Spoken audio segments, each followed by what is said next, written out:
I'm Greg Jardin, and this is Scream Dreams. They're like, oh, you guys are going to the premiere? Why are you guys going? Like, who are you guys? Barbara literally led with, I'm very famous. She is. those were the words out of her mouth. That's how In you the do horror it. world, That's how you she's do very it. famous. I did a movie called Re-Animator. Did you see it? Hello, friends. I'm James A. Janisse. I'm Catherine Corcoran. And I'm Barbara Crampton. Welcome. Welcome to another episode of Scream Dreams. Scream Dreams. Our guest today is a writer-director whose new film, It's What's Inside. It's What's Inside. His feature debut, It's What's Inside, will be on Netflix October 4th. I love him for his sense of style. He's dressed real well. Please welcome our very special guest, Please welcome our guest, Please welcome our very special guest, Greg Jardin. Greg Jardin. Greg Jardin. We are back with another episode of Scream Dreams. Oh my God. I love you guys so much. I've missed you. I haven't seen you in a while. I know. We were both on the same coast and didn't see each other. I was in the city, but you were outside, I think, a little 2 bit. I hours was outside. visiting my daughter. Yeah. Yeah. I'll Helping move. her move into an apartment. Does she like it?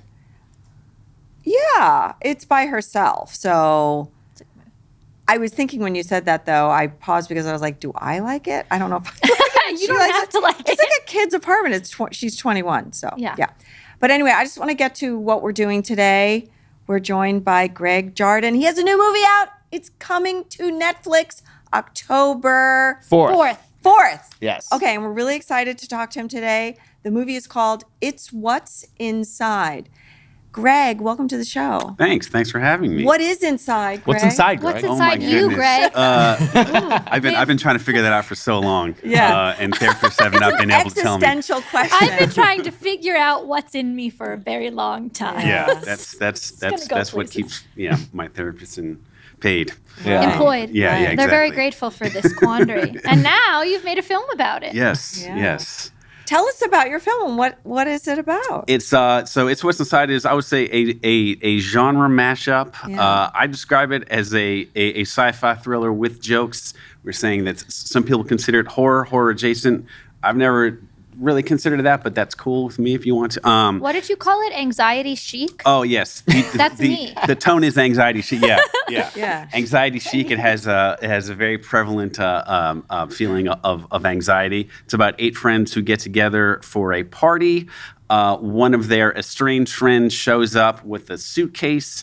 In the suitcase is a device that allows you to swap bodies with multiple people all at once, and they sort of play a game with it that gets out of control. Oh my God, that's an actor's dream. So all these actresses and actors play different characters? Yes. When you were going through the casting process of this, because all of this, they have to be able to work a little bit as an ensemble then, did you audition the actors and base the casting on what they did with their interpretation of the characters' body swaps, or did you make them base it off the performances of the characters you had cast in the original? More the latter. Okay. Yeah, Okay. like we, the characters are like somewhat archetypal, just because you kind of have to meet them and like understand them like so quickly. But we had a week of rehearsal. The whole thing takes place in a house in Portland. Rehearsal? Rehearsal. We We love just talked beautiful. about Oh my that goodness. with Jeff about Combs. rehearsal. We had Jeffrey Combs on, who was my co-star in Re-Animator, and we had 3 weeks of rehearsal for that movie. But I've never had that experience since. How did you get rehearsal? Did they build that into the production? Yeah, basically. I mean, the whole thing takes place in one house. The house is like our production office. Oh, cool. And then so it's just like just because of this sort of like acting required, because like you said, like everyone plays multiple characters. So during that week, we really sort of like dialed in on like all the characters' kind of isms, and like the like hero character would sort of have an agency of their own sort of character. And then, I just rewrote the script constantly during that week, kind of seeing what that's everyone was cool. doing. Tailoring it to I the really- performers. Yeah. Yeah. I really like rehearsal. I also feel like as you're saying this, it made me think that probably the actors felt so much more comfortable when they were working, because always when you're working, even if you're confident in what you're doing, you have an audience, you have the crew, and you want to impress people, and you want to disarm people, and you want to make them think, I got this, don't worry. If you have rehearsal and the director's right there talking with you, by the time you get to the set, you feel really solid and have a good foundation. What was that like for them and for you? I mean, I know they all really enjoyed it. I mean, it was great. I mean, we had a very tight shoot. We shot the movie in 18 days. So it was kind of like once we were going. I'm a pretty serious planner, so Right. But yeah, I know it was very helpful for them. They all really kind of bonded. They're all staying at the hotel. Was it 3 6-day weeks? Or Our first week was 6 days, and then it was, gosh, I don't even remember anymore. The last week was only 2 days because it was right before Okay. Thanksgiving. got it. Did the rehearsal fall into that 18-day shoot? Like, Oh, did no. You, so that was Okay. an addition. Yes, it was an 18-day shoot plus 5 days of rehearsal. At the nice. Oh, house. wow. It was, and like while we were rehearsing, they were like dressing the house and stuff like Great. that. Yeah. Where was the house? Where did you? In shoot? Portland, Oregon. Okay. Yeah. Is there a reason it was in Portland? Or? You get great tax advantage there. Yep. And like I love the Pacific Northwest. Like I'm a huge Twin Peaks fan. Yeah. And the idea is that the house is in the middle of nowhere. Just the kind of like overcast, foggy vibe of the Pacific Northwest. I've always been really drawn to. We looked in like a few different cities, but we kind of landed on Portland pretty early on. Now, what is the genesis of the script and the project? And Yeah. I came out to LA from film school. I've been trying to Where make was that, film school? Florida State University. Florida State. Yeah. Oh my God, you guys are big football fans too. I'm told that. He said, I am not. Yeah. The film school is actually in the football stadium. That said, I never went to a single football game my entire time. That there. would have been Oh me. my God. Yeah. Oh, like not going. I went to, my high school was very football-y. They did the footballs. And I was the weird like artist kid. And I remember there was one moment I did a summer at Tisch before I graduated high school. And then came back. I'd lived in New York for the summer, and I was like a changed woman, Right. as you can be at 17 or whatever, 16. And the quarterback on the high school team wanted to like go out with me, and this was like very weird because it's like Big full segue. like nerd, right? But it fell apart because they would wear like their numbers, like the girls that were dating them on their faces and go to the football games. And I was like, absolutely not. That's misogynistic. You're not branding me. Oh, and so like it didn't they're- work out. It didn't work out. That was the end of that. But anyway. Yeah. Okay. Okay. Did you But ever wear anyway. anyone's numbers on your face? Yeah. I was But I was anyway. gonna Did you wear- ever wear anyone's number at the school? no, not yet, but I'm- You also, the quarterback pursued you, and you were like, no, sir. Yeah, it's just that the number, whatever, 17, didn't really go with my complexion, but it was like an 8. Yeah. But you went to film school at Florida State. And what is their film department like there? It's great. I mean, it's changed a bit now, but they're state funded, so they basically provide you with budgets for all of your student films. Nice. Which is like incredible. They have a great film program. They have like fully stocked equipment room. They have multiple sound stages, and it's very production intensive. So you go through all the roles from like boom op to like director, and so you're writing and directing a handful of films. You're working on your classmates' films, supporting them. They're supporting you. It was great. Yeah, I The loved reason it. I know about Florida State is because one of my ex-boyfriends, many ex-boyfriends before I got married, Many. is an actor, John D'Aquino. He went to Florida State. Have you guys ever seen Pumpkinhead? Yeah. He was the mean guy in Pumpkinhead Okay. who had the car and was kind of flashy. That was him. So Oh, nice. he was an artist that went to Florida State, but also he was a football fan. So when I was dating him, we would go to games at bars, and all the Florida State people would come to the bar. They had hats, they had belts, they had T-shirts. It was a cult. Yeah. This Florida State football thing. But anyway, that's another little segue about that. But Florida State afforded you like a really nice education with film. Yes. Yeah. Yeah, absolutely. And then we talked about the genesis, or I asked you the question about this project. So you came from Florida State. Came from Florida State. I've been trying to get a movie made forever. I started out doing music videos. I was working in marketing during the day, and like entertainment marketing for movies and TV shows and such. Is this in LA? Yes. Yeah. I was trying to get this other sci-fi comedy thing going for like 8 to 10 years. Wow. It was budgeted around 6 to 10 mil. Basically, it never happened. And in 2016, I was like, I gotta write like a one location can be made for as little money as humanly possible type script. So that's essentially where the idea of It's West Side came from. I was like, it should just be 8 people in a house, But one house. 2016 was a long time ago. Yeah. What Yes. happened between 2016 and today? Just It's just hard to couldn't get get a the movie made. financing. Yeah. Yeah. Like, did you write it in 2016, or was that when you started thinking about it? I wrote it in 2016. Well, technically, I started thinking about it in 2015, but Okay. I wrote The it 10-year. in 2016. Tried to get money, got a lot of passes, had some fits and starts with it, but basically ended up not really getting the financing until really 2022. Wow. So And how much did the script change in that time? Were you constantly tinkering with it to make it a more appealing to different places that you've talked to, places Yeah. giving you feedback of like, oh, we kind of like this, and then you would change it and they'd still be like, no, never mind. But you did this with equity Yeah, pretty much. financing. Because I've run into Yeah. that with a Right. project that we're trying to Oh my get God, off the ground. all the time. And it's just like you take it somewhere and they're like, we love it except this thing, and then you do a full revision and they're like, we're still gonna pass. It's like, dude, yeah, Yeah. or they just don't let you know that they're gonna pass. Right. They just Yeah. stopped calling you back. Well, which well- I mean that happens. Well, So- we That had does we happen. had Ty West on, and he talked. One of the things that like really resonated with me about his project is like he just doesn't accept the like Hollywood no, where it's like like you go into these meetings and they're like oh yeah, like it's just because it's gonna cost too much, or we're gonna have to rebuild this set, and he's like, no, it won't. We're gonna do it on a set we already built, and I'm gonna cast the exact same person and use the exact same crew, and now you can't and then they just go eventually, and then they're like, well, it's this problem. He's like, well, I fixed that problem. And now, and like eventually they just like run out of no's. I kind of like this idea. Yeah, Did that you- sounds like a great idea. Exactly. So what happened in 2022 that changed for you and for the project? Basically, one of our producers, Kate, was working for Coleman Domingo. He has a production company called Edith. Basically, she, I had given the script to countless people. Yeah.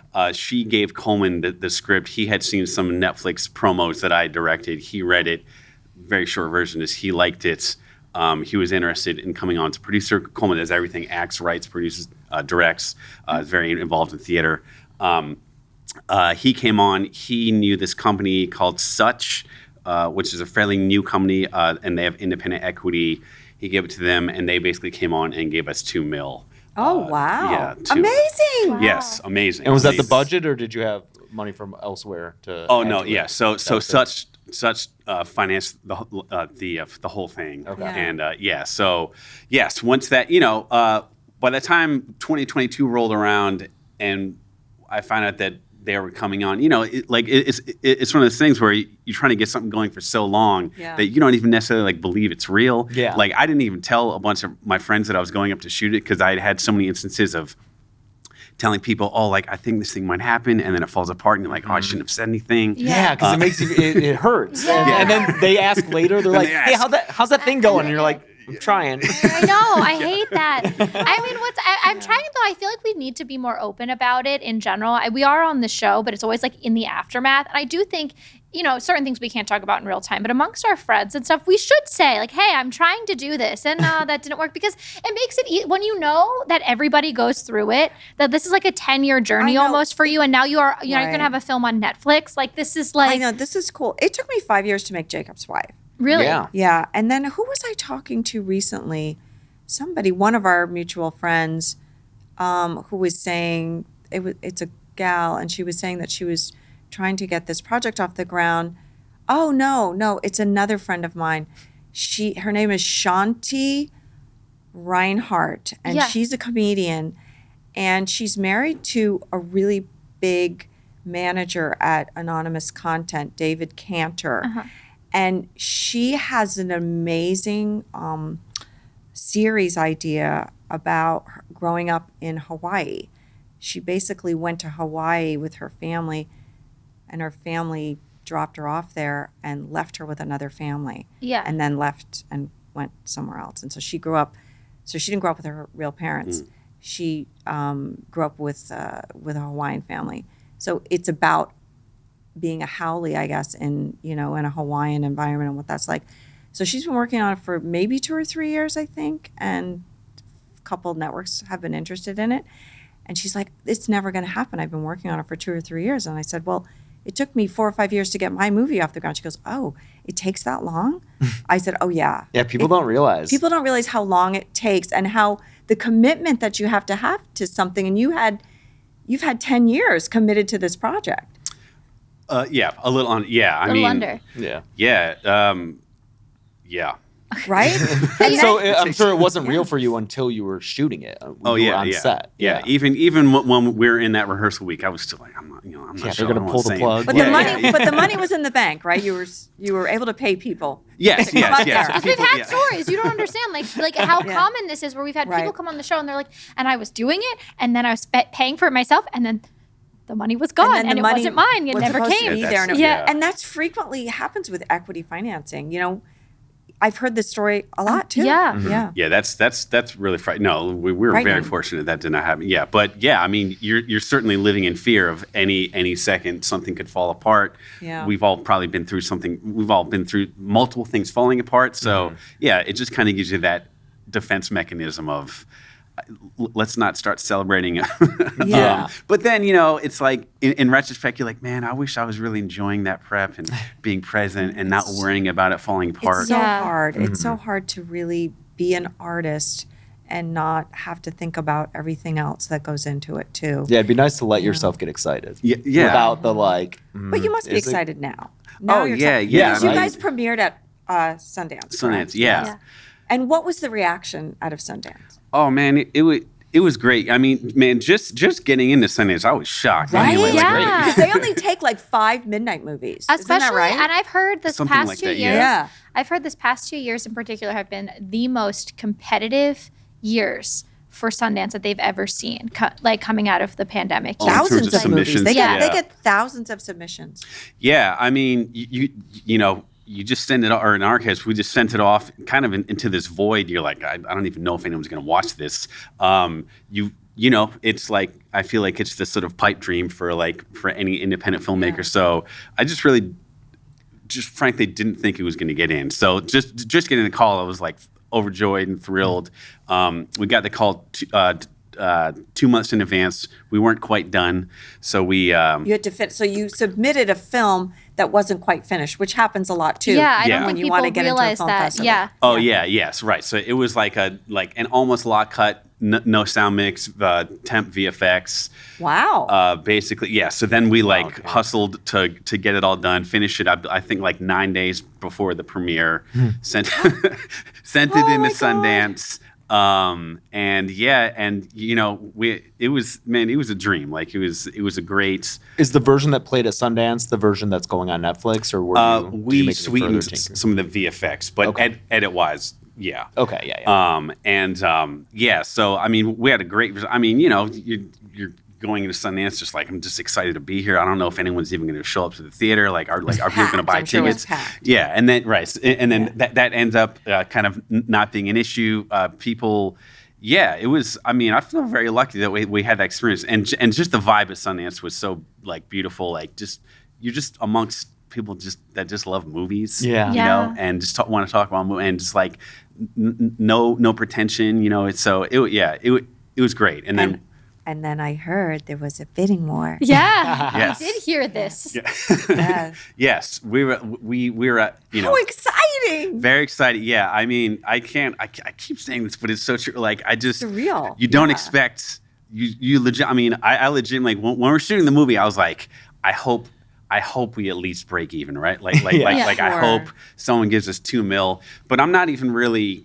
I mean, I was not viewing the movie as something that would be like an actual like something that would turn a profit. Uh-huh. So you know, you get one offer at Sundance, like, wow, this is incredible, and it's like right there, it's like this is great. And then when multiple people are were interested, it was. I mean, it was So like did I that still drive haven't- it up? Like when you buy a house, Yeah. and there's bids on a house. If there's multiple bids, they kind of go up a little bit. Yeah. Yeah. Like first bidder comes. Yeah, exactly like that. It's- That must be so exciting to have something you made, like people fighting over Yeah. it. And you're like, no, I'll give you this much. Well, and let me ask you this question, because a lot of times we have a lot of new filmmakers on our show and people that make a movie and they say, don't tell people how much you made it for. Did people know how much you made it for? When we were at Sundance, everyone was saying don't Yes. mention how much. Sure. but we made now it we for. Tell can the say. deal. But now, Because right. the deal is done. Yeah. Yeah. They signed that. They, in. they Yeah. did it. But I heard, so, and correct me if I'm wrong, not only did you write this, not only did you direct this, but I also heard that you did all the VFX on it as well. Yeah, Oh, wow. I edited it, and then I was like the VFX soup. I didn't literally do all the we worked You with weren't people. keyframing Yeah. stuff. Yeah, in some cases I did. Whoa, yeah. wow. I have a post background just because I started doing music videos, and then I started doing these promos for Netflix, and Yeah. I just taught myself visual effects over the past. So like they were 12 aware years. of you. Oh, cool. Then Netflix Yeah. was aware of you.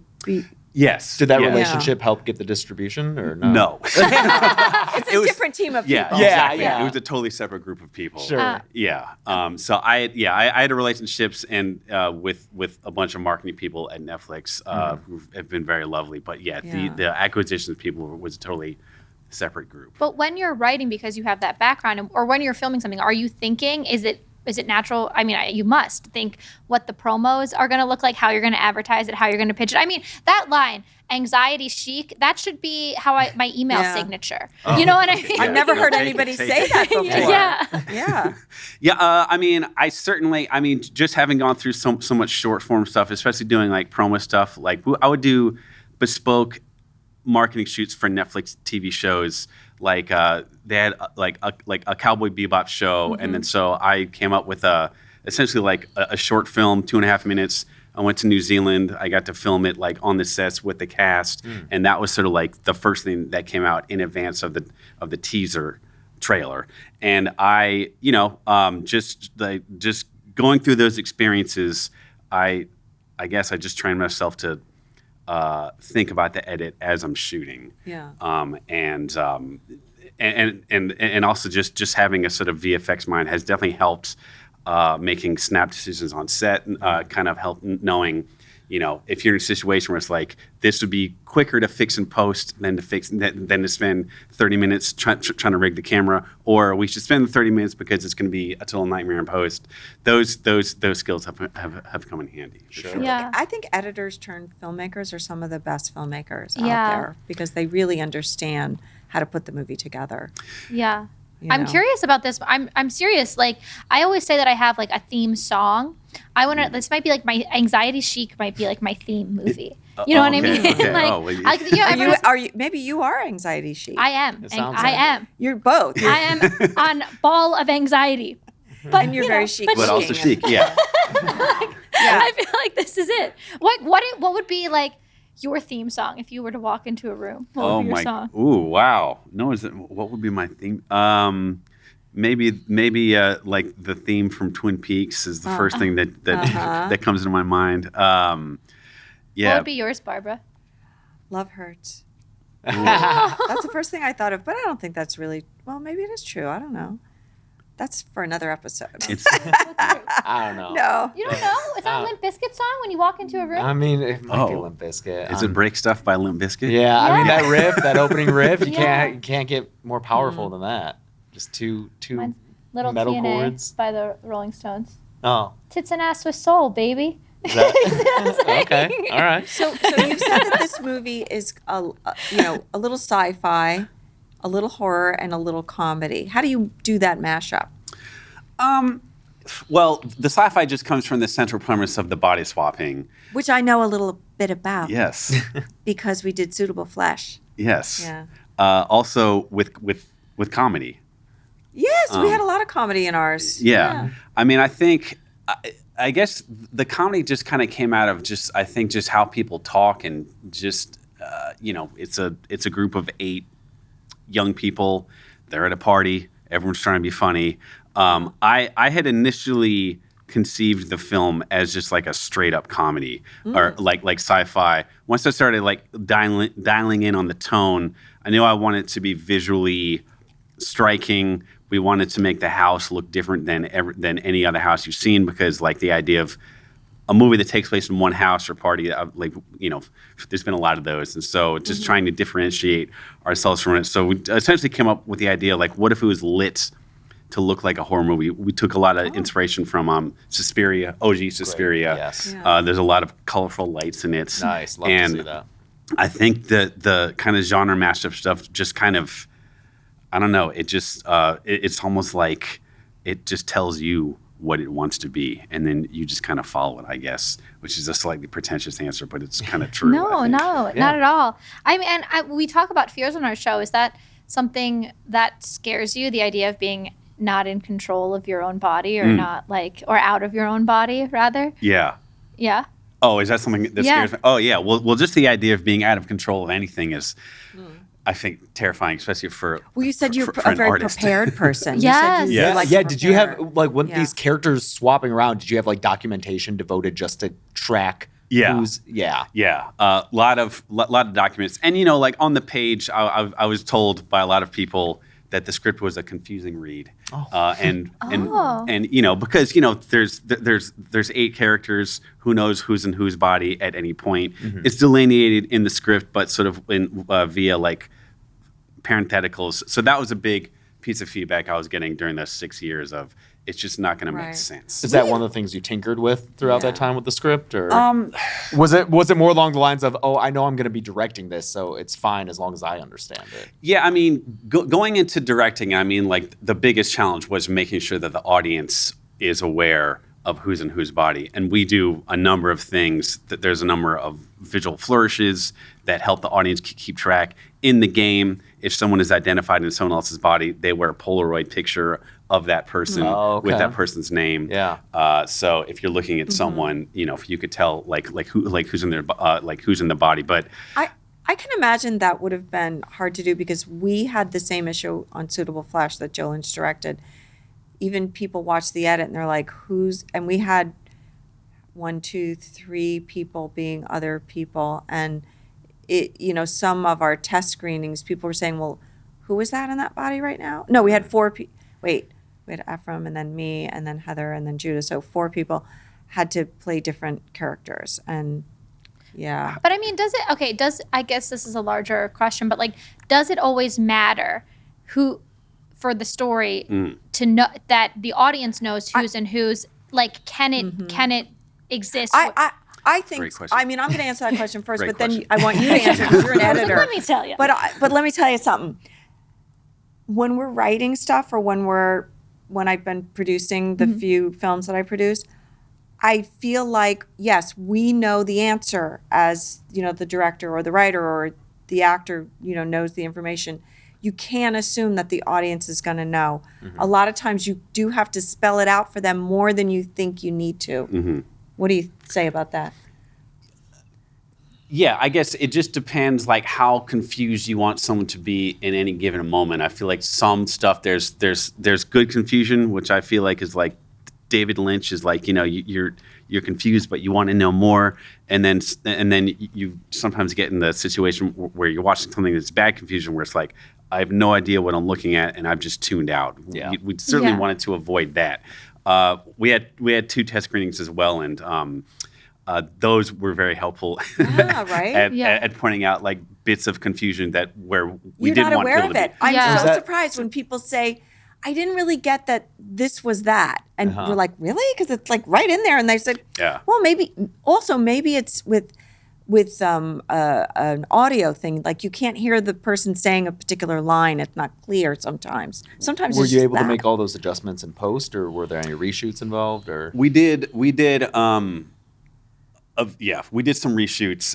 There's essentially this gag in the movie, which a sort of omniscient red light comes on, and then the red light reveals like who is in whose body, basically in the movie. And the red light stuff was really easy to shoot. So there are some questions, just like you were saying, which we thought were clear, and people were unclear. So we kind of shot a little more red light stuff. Got it. And then were you able to do that? Not at the location. Yes, Okay, yes, great. yeah. That makes They reshoots much all easier. went all the way back. I do wonder though, like again, like sometimes how important it is for cinema to feel spelled out and clear for us. I mean, does it have to? I think nowadays Well, I people think for plot demand points, it if more. it's like a plot point, I think maybe. But I mean, like you think of someone like to your point, like David Lynch or something, where it's like not always like spelled. Well, And I know, like Blue Velvet. Like, what is that movie about? right, but that's I what don't I mean. know. And but Yeah. it's one of the greatest films Right? of, What do you of all think it's time. about? Like, I don't know. good and evil, and how like the duality of humanity. I think. Okay. I mean, do we have to? I think about this a lot because we have this like.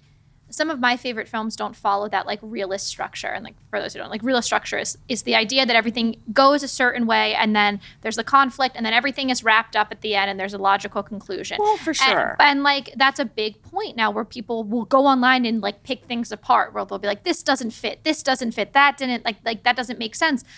But for this again, but does storytelling have to? Like we don't tell stories that way. Yeah, I think it's just up to the person consuming the story, right? Like, I mean, I've heard like people have said they thought too much stuff was spelled out. It's like I didn't like how everything fit together, and I was like, oh, okay, that's that's interesting. But then other people, you know, like if I personally see, I guess, a movie like this and it doesn't all fit by the end plot wise, I think what you're saying, yeah, I would probably be a little upset. However, a movie like Lost Highway, Mulholland Drive, I can't fully articulate with confidence what happens, but like I love those movies, and you know, and in that case, it is the ride and the tone. But I think there's just something specific about the way in which Lynch tells the stories that makes me not upset that I don't understand. Because, Yeah.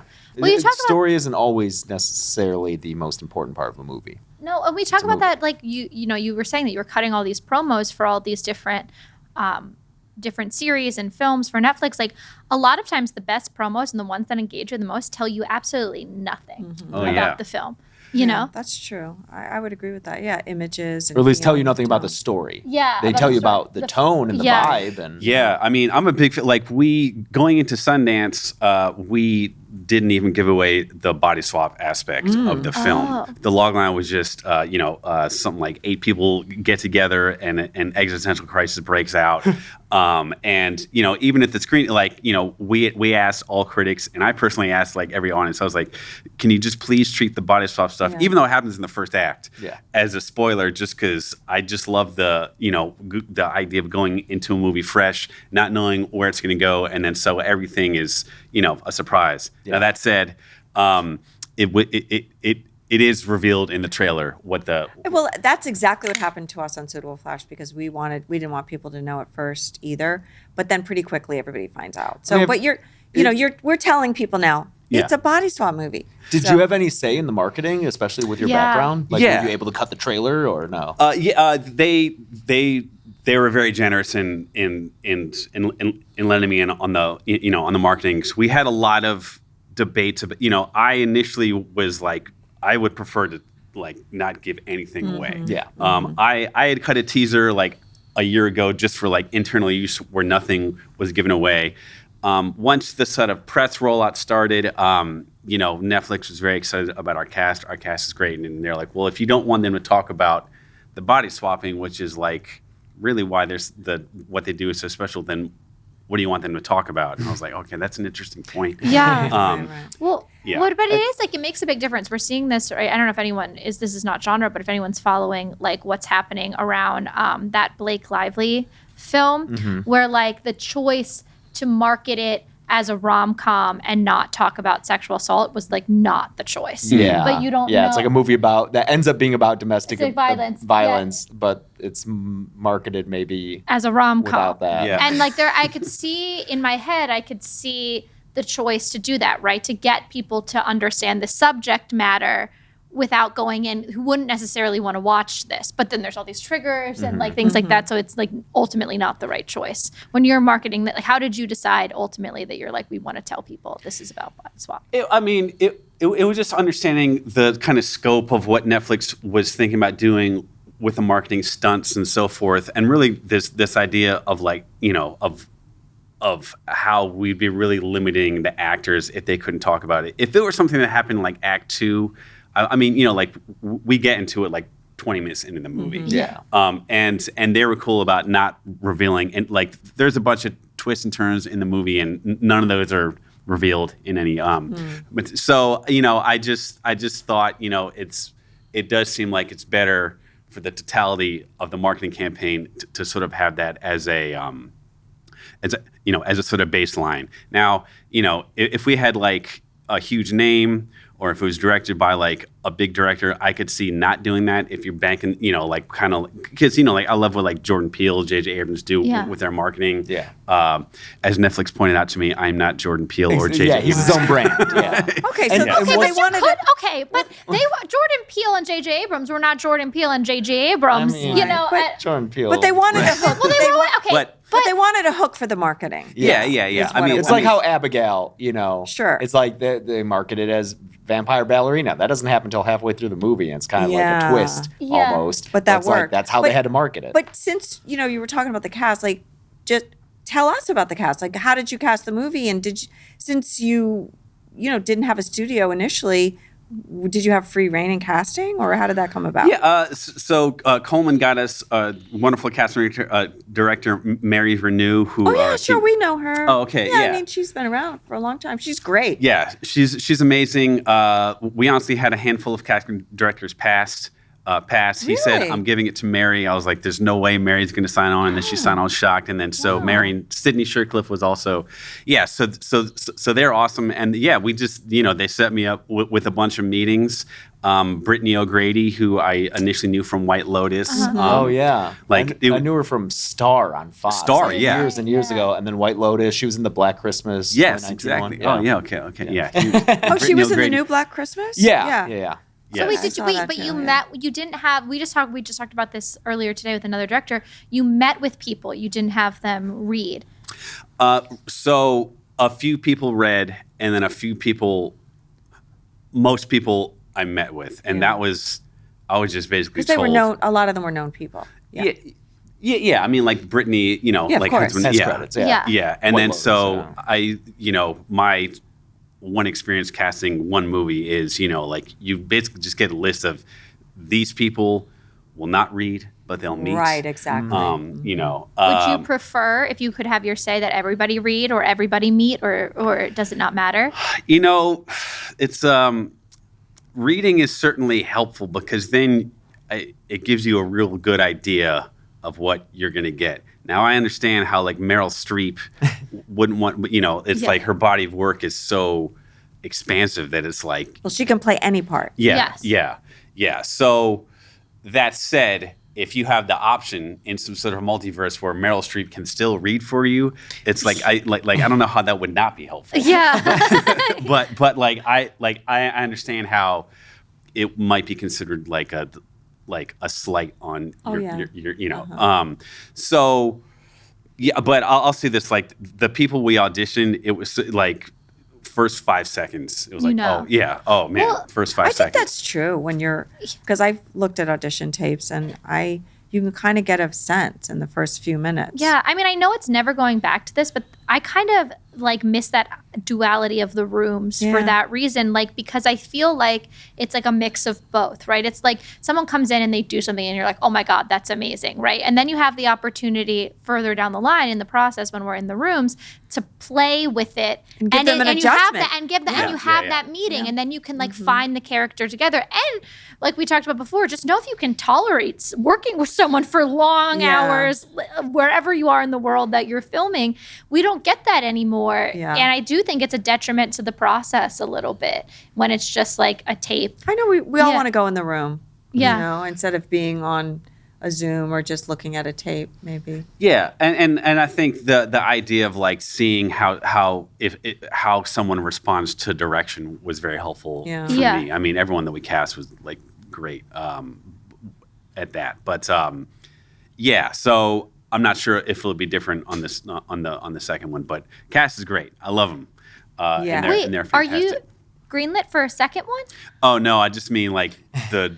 I got so next project excited. you do. I got It's so like, oh, wow, excited. I was like, congrats, did man. we just get the scoop? Well, technically a body swap. You could probably continue going with a body swap movie. And right? was this your first feature? Yes. Okay. Yes. Was there ever any question as to whether or not you would direct? Like when you were shopping the Oh, script yeah, that's a around, good was there ever question. like, well, we'll take the script, but we would need a established I director? was told that some studios said that. I was kind of told that third hand. I didn't hear it myself, but yeah, I guess. Yeah. For you, was that ever an option, or were you always going to direct it? No, I mean, I wrote it to. I mean, I moved out here to be a writer director. Yeah. So I wrote it with directing it in mind. Yeah. So, yeah. I do think that that's something that people don't realize, and maybe listening or watching at home don't really totally realize, is that like you can come in and have this brilliant idea that you've written, that you wrote to direct, and so often that does not happen. Yeah, they're like, oh, we'll take the script, but Sure, like we sure. need someone who Yeah. has been proven to be able to make a movie. Yeah. Yeah. I mean, I could see, you know, I mean, like in this case, since I wrote it to be such a low budget, where I just sort of helps. get the And you had independent financing. So the people So- who, that's a lot of times how Yeah. it's working. It's like, because you can't, it's such a, like we talked about how much time it takes to appeal to studios to get, like, if you have something, it's like, go out there and get the money yourself and make it just happen. make it. Yeah. You know. You know? Yeah, that's I wish I had told myself that when I first moved to LA. Just like forget writing the like larger thing. Just write something as contained as possible, solely so you can eliminate the amount of no's. The reasoning. Yeah. Yeah. Well, I think for it's also this like chicken and egg mentality that like we as a business that we're doing is like, oh, well, you have to be established, you have to be at this level to get this, but nobody gets there unless somebody takes a risk on them first. You know, you don't become the cast of Game of Thrones, or you don't become the showrunner for sure. Game of Thrones until you make a bunch of great feature films. It just doesn't, you know, but you have to give people the opportunity to do that. And we just, you know. Well, like you've been saying, though, you've been working for a long time. You know, you've been an editor and you've been a director and you've been doing things. And it was just, the timing was right for you to direct your first feature. Yeah, I guess so. So.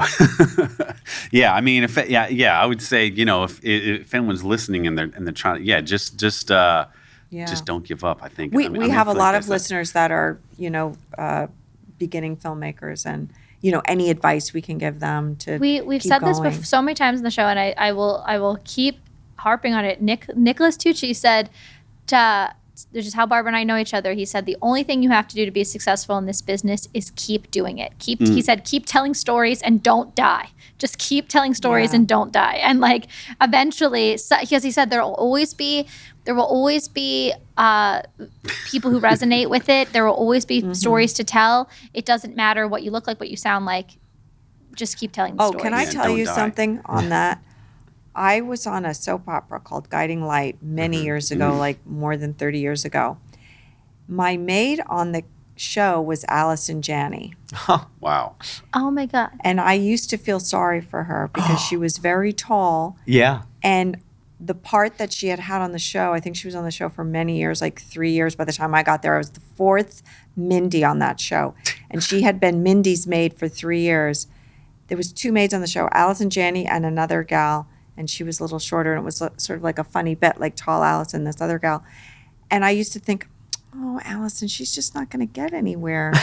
Poor Allison, God. she's just going to stay on the show. Because Anyway. of her height, you mean?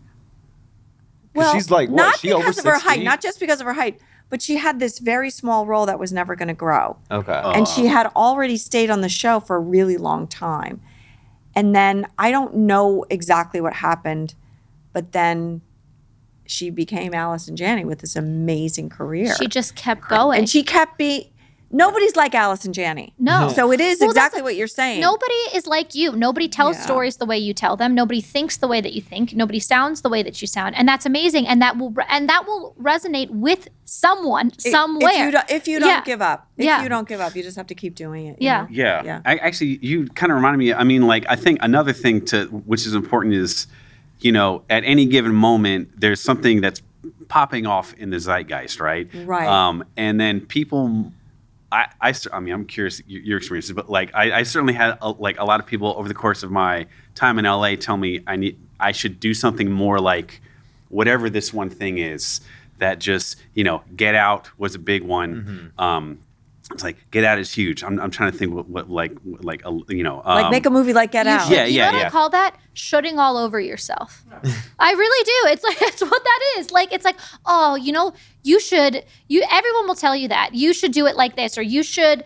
Well, Hollywood tells you that because they everybody make tell- money off a movie, and then they want to see that movie again because they might make more money. But then there's no original You can't- movies that no, then that you that can't hit repeat that. and it No, doesn't doesn't work. work. You're just shooting all over yourself. And I swear to you, I've only gotten to a point now in my life at 30 where I'm like, oh, I need to like like I just have to be authentically myself. I was afraid to say certain things. I was afraid to like I played this like version of myself, this like character of myself, because that's what everybody told me that I should do. And you know Like what? That's in your real life, you mean? yeah, in my real life and in my professional. Yeah, and that's bullshit.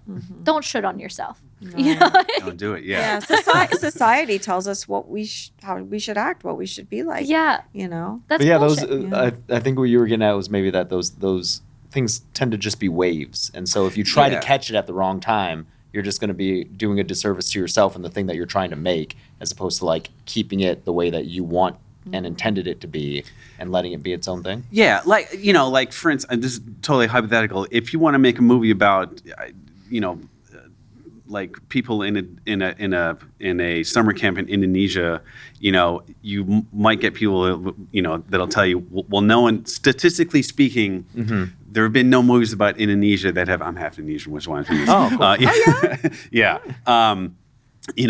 And so that might deter you because like there's no movie that someone else can point to. It's like maybe I should just do, whatever, like an action thing or a horror thing because people aren't saying. But I think the thing that's important to tell yourself is because there's no movie about a summer camp in Indonesia. That's why I should keep going through it. Like I had someone who passed on It's What's Inside who told me basically it needed to be more like Get Out. And this person also told me same conversation that they had previously passed on Get Out.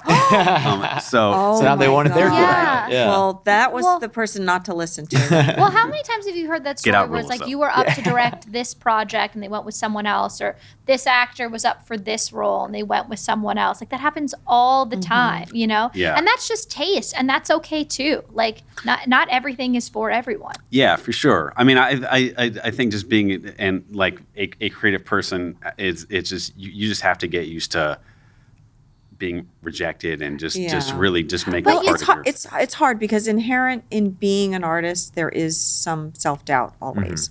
And so we're saying, be authentic, be yourself, do your own thing. So you're always kind of talking to yourself. But a you know, lot, yeah, aren't you know what I realized too, and this is I'm trying to reframe it this way for myself, and I think it's actually more accurate. We always say it's rejection, right? But like, okay, if say you walk by a flower store every single day and you see beautiful flowers in the window, but you don't need flowers every day, right? But one day you walk by the flower store and it's your mother's birthday and she happens to love yellow roses, and there just happens to be yellow roses that look amazing in the window that day. You go in, you buy yellow roses for your mom, right? That doesn't mean every other day that you walked by the flower store you were like, these are bullshit flowers. They are beautiful every single day. They're amazing every single day. It just happens to be at that moment those were the flowers you wanted as part of your story. Yeah. It's a good analogy. Unless they were, in fact, bullshit flowers.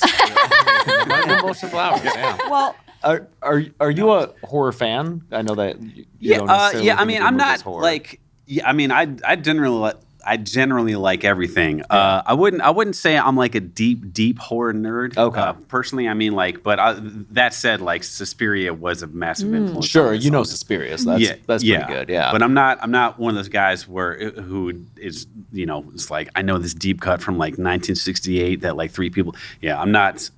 Joe Lynch. That's not a Joe not. Yeah, Lynch. yeah. You did Joe Lynch's podcast. I was just wondering There's only 'cause- one Joe Lynch. I was just yeah, that's true. I was just wondering because I've been spending a lot of time with the VHS movies recently. I don't know if you've seen those. Oh, But, I haven't. Oh, there's a Indonesian filmmaker, Timo, yeah. Tejamanto. I don't know how to pronounce his last name, but I was just wondering if you were familiar with his work because his stuff does take place in Indonesia. Oh, in a summer camp? Almost, yeah. In a cult compound. But man, when you okay. said that, I was like, actually. Wait, is that in the new VHS? No, or- that was in VHS 2, Safe Haven, which is maybe my favorite segment of the whole franchise. And then 'Cause he the also new one's wow. coming out, the new VHS. Yeah, is yeah. coming out, Yes, Timo Tejanto. Like Yeah, how you however say you it. say Apologize Yeah. if we did not Yeah. say that correctly. Oh, But- I'll have to check it out. Yeah, Thanks yeah, for yeah. letting me know. VHS So- 2 is that one. Yeah. Okay. So this movie's coming out October 4th. And then do you have something else in the pipeline, like ready to go? Technically, the answer is yes. Great. Ready to go, meaning I have stuff written. Okay. Okay. Do I have anything set up? No. Just enjoy Well- this, though. Yeah. That's fine. That's No, okay. that's okay to like Yeah. again like we talk about like how catching the wave at the right time, but we also forget sometimes to just ride the wave, you know? Yeah. So I forget who said this, but I love this. It's like when you feel the swell of life around you, simply float, you know? And that's like the best Catherine, way to you're do just it. full of these know, she's beautiful like this isms zen, today. like- Am I? Thank you. You know what happens when I go sit by the water for a week and write? I come back. 'Cause you were away. I'm Yeah. just going to start my own cult and just, The give cult my of mantras. Catherine. I'll join. We could call it the anxious. What were we calling it? Anxiety chic. Anxiety Anxiety chic chic, movement. yeah. Okay. You might have started something Yeah. here, and you have no idea. Great. So we have to ask our question. Oh, okay. Should I ask it? Or does You anyone do You're it great because at it. you You're do so it better good. than any of us. You. Do I really? I don't really think Nobody it's that. does it better. Nobody man. could possibly do this. We ask our guests. This is a show about what scares us, right? And Yes. you're entering into the horror realm with your directorial debut. But we always ask people at the end of our episodes what their nightlight is, and what we mean. Wait a minute. Oh. We asked Again. You have to ask him Barbara. what's. I asked him what if body swapping scared him. I did catch that earlier. I was weaving We're supposed it to ask in what scares you, tactful- too. I was weaving it in a tactful rhythm. I just want to milk that a little more. Why don't you about ask scares what him, scares because people? I talked to I you clearly before don't the like this. taping, and I said, think about what scares you. I don't know if we really Watching got there. Barbara's face as you got it to the question, because the expectation of like, and then when you go into the nightlight, her being like, it's great. I didn't know that I asked what terrify. I didn't know that I asked that question the best. I thought I was. Have you been watching our more show, inspiring. Catherine? I thought Okay. it was So more what scares you, inspiring. Greg? Yeah. I'm not self-aware. Being asked what scares me is the most terrifying thing. No, I mean, first thing that came to mind is just being in a room full of just a crowded room of people. I just like I get a lot of social Are you an anxiety. introvert? You are also that. anxiety chic. Look at the wardrobe. thank I you. like it. Because you look so cool. Yeah. do. I love thanks. your I love glasses the and outfit, everything. yeah. Oh, thank You're you. like you're like a cool version of John Linnell from They Might Be Giants. Are you familiar? I am. I okay, am. they're like my favorite band of all Oh, time. okay. So it's a compliment. So does that mean that he's not cool? I don't think he would ever describe himself as cool. But the He's cool- cool in how not cool But cool he is. But people you're don't like a describe fashionable themselves as version. cool. You know what I'm saying? And that's what makes him cool. Yes. yeah, Yes. like effortlessness. Right. You are right. the anxiety chic version of John Lennon. I'm really serious. I want this on T-shirts. Anxiety, yeah, Anxiety I want we can probably movement. make that happen. I Yeah. like it. Yeah. Is the line in the movie at all? Anxiety No, chic? it just how we so brand Just it. the our tone, our yeah. our main character Shelby is a very anxious person, and so I've been told anyway that the movie makes you feel anxious, but in a sort of fun way, like Okay, like right. yeah. like in the way that if you go to a haunted house, you're anxious and afraid, but you're having Right. fun. You're More or not- less anxious than like Uncut Gems. I mean, less like that. Okay. Uncut Gems, I feel like it's 11 out of Good 10. time. But I love both those movies so Yeah. much. Yeah, yeah, I yeah. love the way that they make me feel like super on edge. It's so it's fun to have that experience and then be done with it. But unless some people can't be done with it after the movie ends. Yeah. and it fucks them up. But like, I think it's fun. Okay, so what scares you are crowds and like large groups of people. crowds having to network, Right. that kind of thing, going to like a party with a bunch of people I don't know, and then having to quote unquote work the room. That might Okay, also well, be Greg that's like Longstreet, your worst. publicist, is going to get you involved in doing more of that, I'm sure. You know who's Yeah. great at it though? Barbara. You are great at it. Oh, yeah, You Barbara's walk into a room fearless. and just like I have learned confidence in myself in doing that. You have to be around people who do Okay, it, but I being around wasn't like that when I was younger. It's a skill that I've learned over time because I'm so old and I've been doing it for so long. what are your secrets? I just feel like everyone is the same as me inside, and what I usually do is I ask a lot of questions of other people. Like I don't talk about myself, I ask them questions. And if I ask other people questions, it disarms them and then it makes them more open and receptive, and they like me because I'm asking them about themselves, because most people talk about themselves. They don't talk Yeah. about the other people. So that's one That's thing always I do why I a said lot. you make men like you, not What? you. Like if you're on a date, just ask men about themselves. But so stupid. Yeah. is They'll that, fall in is love that with exhausting though? What? If you're just most men don't actually, and this is my nihilism.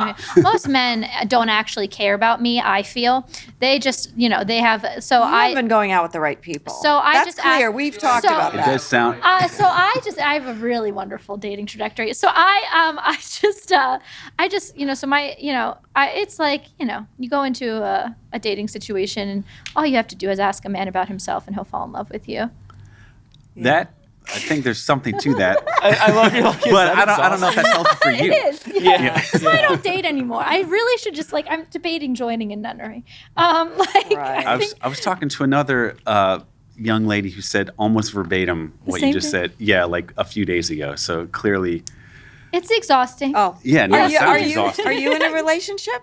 I'm not. No. Yeah. Well, Well, now he's going to be suspicious of any woman who asks him if someone questions. asks me about myself, Now I'm he's probably going to be just gonna. suspicious. Just of no you. reverse it, man. Yeah. No, I would ask How you about you. Yeah. What about you? But how do you ask people about themselves and not make it feel like you're interviewing them? I think that's okay if it sounds like that. I don't. What's wrong with that? Why is that a bad thing? Some people think To it's interview weird. them? Really? They're like, Socially? "Why are you asking so many questions?" I was like, "I'm just trying I'm to just get to know curious. you." Yeah. It's gonna be charming. Checklist. Yeah, but I think there's an art to like asking questions and engaging a person, but not making them okay. feel like they're being drilled. Let me say Sure, this. Let me sure, say yeah. this. I have an answer for you guys. Okay. It's about follow-up questions. So it's not like you ask one That sounds question and more then like ask an the next interview. question. Oh. So when they say something, you follow up with them on what they just said, and then it becomes a conversation, and then it's more free flowing. Then you Yeah. ask to have it on Right. record, and Yes. also if you can record it and publish it. No. Right? No. No. No, I see what you're saying. It's like, what's your favorite movie? And once they answer, you say, what's your Yeah. favorite song? like, As no, opposed to James. following up on them. On No, what you say, say what's their your favorite movie? And they tell you, and you go, oh, yeah, man, I love that movie. Remember that actor that was in that movie? They were also in this other movie. And one time I was at a party and I met that person, and then blah, blah, blah. You But know, isn't it's like, it weird that we have to teach ourselves like how to have conversations? Like you're like, so you ask someone a question and then they respond, and then you ask another question. can and they I answer, tell you that's how something? conversation works. What is no, wrong with us? I think people, I think socially, I'm going to start a blog, or I'm going to do, I do a I'm thing. gonna do an etiquette book. I do a thing sometimes on my Instagram in the garden with Barbara, and I just talk about life things. But I think this is something we should address a little bit more. I remember when I was younger, there was a book that came out like in the 50s. I read it when I was younger. Manners Can Be Fun. Oh. Have you ever I heard was of it? thinking like win people or was Yeah. it? Yeah. No. How to, But it's there is an art to, how many times have you been at a party or somewhere and somebody introduces you and you go, hi, how are you? Hi, how are you? Yeah, my name is so-and-so. That's the end of the conversation. There's no follow-up. You don't ask. This is my thing that I always ask. How do you happen to be here? Who do you know? Yeah. Like I went to Tracy Tom's birthday party the other day, and Also a lot of her friends I don't know, and I'm in like an actress group with her, and we're all friends and we all do things together, but a lot of her other extended friends I don't know. So I was meeting a lot of people at this party, and I said, hi, I'm Barbara. I'm friends with Tracy and Eugene, and like, how are you here?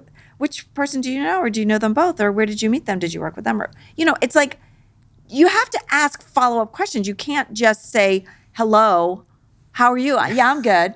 You know what? Oh, I've that's also- good that you're good. But I Here, think stop doing that. you have a very welcoming, like, I know. She gets me out of my comfort zone all the Meter? time. She's like, Y- just yes. come, Catherine, you're coming. You just do it. I just show up places, and I also put people together You do. on purpose that I'm like, I don't have to think about, does this person go with that person? I'm like, no, you're just coming together and we'll see what happens.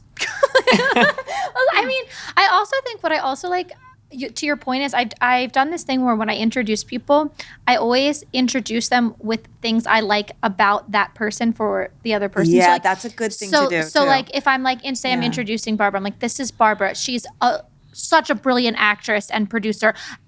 Everybody loves her. I call her the mayor of Halloween Town. Like that's how I introduce like my friends to people, or I'll be like, this is James. He's so wildly talented. He's such a great writer and actor and host of his YouTube Yeah. Oh, channel. yeah. And, I mean, and like you're that's an how I'll amazing do wing person. it. Right. Like and then they end up. So when you That's a introduce very good people, thing to do, explain Catherine. who they, Yeah. why you like them, Yeah. because then other people will probably like them.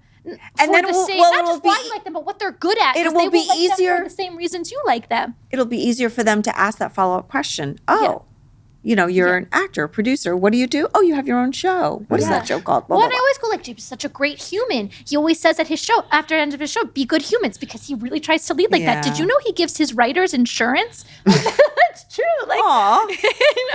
like that's how you introduce people. Yeah, but that's the value of a wing person, because I feel like if he said the same, or if anyone said that about themselves, they might come across as arrogant. That's true. I don't know. Hi, how to I'm introduce James. myself. I'm a great writer, a great human being. I give my writers exactly. Maybe you should do that. I don't know. Maybe we should. I know that I always say I am the best hype woman. If you invite me to your show, I will be in the front with my hands up, screaming, even if I don't know the words. But I don't know how to do that for myself.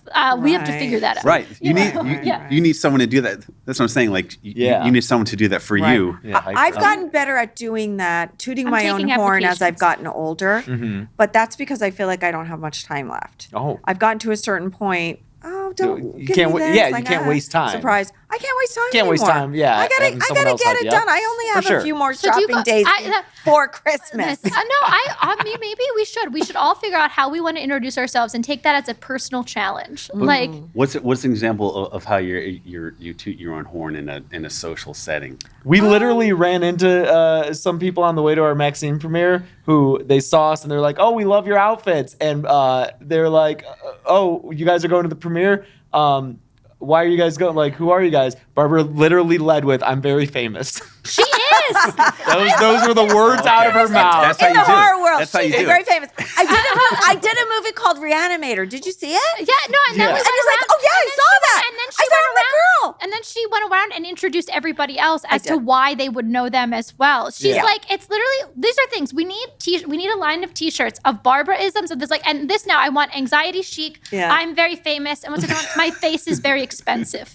I Yeah. want that one too. Oh, my face is very expensive. We're doing that. But All first, of us for life. We should. but, we but need first we adopt have these to get mentalities. Scream Dream mugs. Well, Because we have these I water think the bottles. mugs should say things like this on them, Yeah. and we should adopt them for life. Like Well, when you walk we into gotta a get away room, from gentle plastic, listener, too. I want you to walk into the room and go, "I am very famous," even if you don't feel that way. All right. There you go. Okay, let's do it. Let's see what happens. I'm game for anything because I don't have much time left, so I'm game for Okay, anything. stop saying that. We don't like hearing that. What? I feel good, but okay, we gotta Now I'm wrap anticipating things like up. an but announcement or something. I'm not really. I know, Yeah. Jesus Christ. That's the other question. My That's the one that you were my gonna mom ask. made me sign her like will stuff the other yeah, day. I gotta was get- like, I I mean, don't you want to gotta do sign it. this. No, we Yeah. got to get on that Sign too for our children because we haven't redone our will in like 15 years, Yeah. and we have.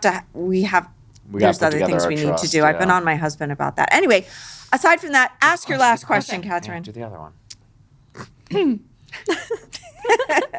What? What? Greg. Yes. Is- Yes. What is your nightlight? What is the thing? You're shrugging like I did it wrong again. No, This fine, one go is done. Be ahead. confident. You're very famous. In my own deluded mind, I am not at all. But we're working on it. What is the thing that keeps you going, Greg? What is the nightlight? What is the thing at the end of the tunnel that when you wake up from all the scary movies, if you don't feel like you're in your own body, what brings you back and lets you know everything is going to be okay? Wow. I think I guess the answer is corny, but just like the love of your friends, yes.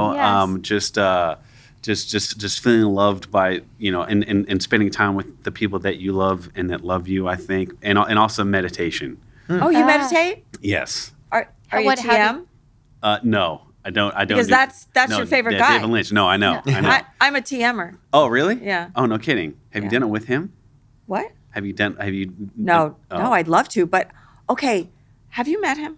No. Okay, there's a thing. We're talking about David Lynch. Just, Yeah. Wait, This is David important. Lynn's into transcendental meditation Yes. for those who don't know Yeah, what but TM there's is. a Yeah, yeah. thing that happens at Madame Tussauds Oh, every It's so good. I year, do it and every it's year. for St. Jude's Hospital, and they're giving an award to David Lynch this year, so he's going to be there. I go every year. Do you want to go? You must come. Yes. It's like, when is the date? Do you remember? It's October, end of October, like always right before Halloween. But like it is honestly, it happens every year, and it's such a great charity because there is so much terrifying things in the real world, like childhood cancer. That's a real monster, and Halloween is the best time of year that we all have this nostalgia for. There, as children, being able to battle monsters, there's no reason children Yeah. should have to battle real monsters, and so you should come. But because David so Lynch I'd would be love so to. I've never met David Lynch, and of course, you know, I think we'll all get to meet him and say hi.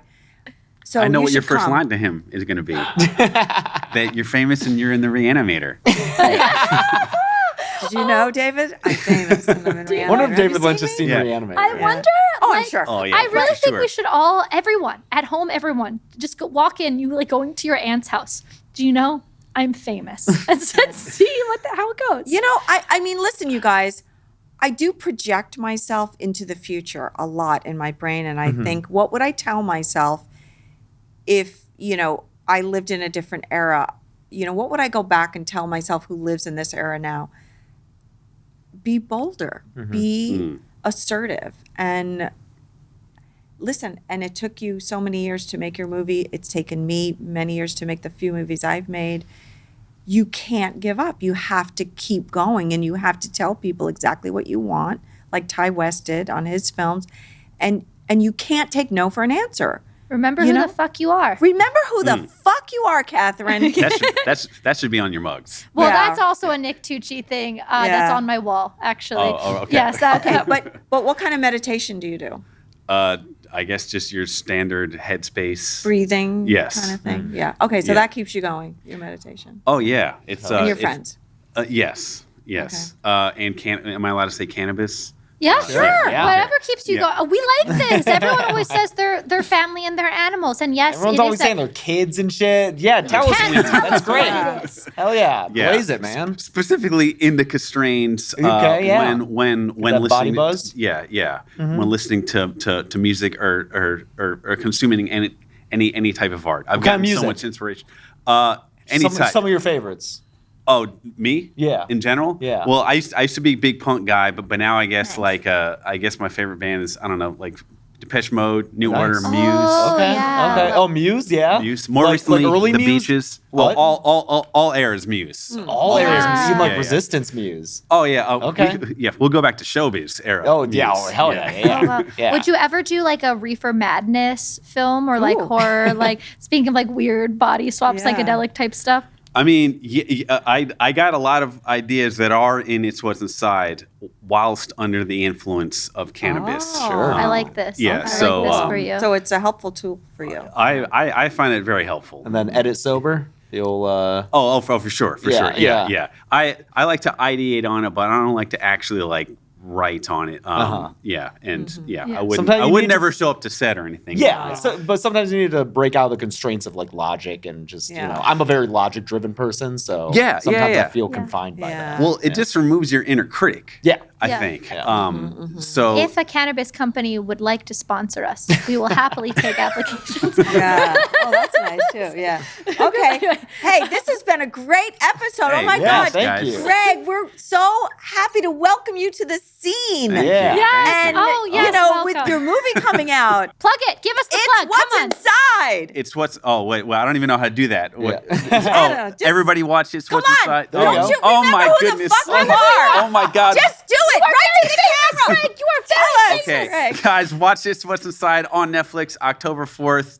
I think I'm supposed to say I'm Greg Jardin and this is Scream Dreams. Thank you for having me. Yeah. Thank you, Greg. Yes, Yay. Thank you. yes. Thank you. Oh, okay, we'll have to do that as a separate We actually knew piece. that. Separate. Okay.